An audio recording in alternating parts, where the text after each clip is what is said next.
বাংলাদেশে এমন একটা জায়গা আছে যেখানে সময় থেমে যায়। আপনি কি শুনেছেন নানিয়ারচরের কথা?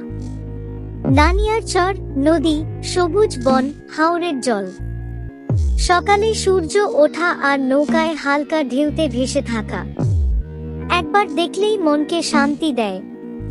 যাওয়া সহজ, সরাসরি অক্সিজেন এর মোড় থেকে বাসে উঠুন সকাল 11টার পর, আর আপনি পৌঁছে যাবেন প্রকৃতির মাঝখানে।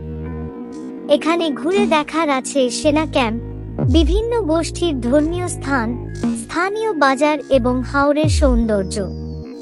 নানিয়ারচরের মানুষ আপনাকে স্বাগত জানাবে তাদের খাবার, হাসি আর ঐতিহ্য দিয়ে। আপনি চাইলে নৌকা চালাতে পারেন, মাছ ধরতে পারেন, বা শুধু নদীর ধারে বসে প্রকৃতির সৌন্দর্য উপভোগ করতে পারেন। নানিয়ারচর এক শান্তির ঠিকানা। এই জাদু নিজের চোখে দেখতে আপনিও আসুন। এরকম সুন্দর আর অজানা জায়গার গল্প পেতে যুক্ত থাকুন ট্যালেন্ট স্টেজের সঙ্গে। ভালো লাগলে ভিডিওটা লাইক দিন, শেয়ার করুন, আর নতুন ভিডিও পেতে অবশ্যই ফলো করুন।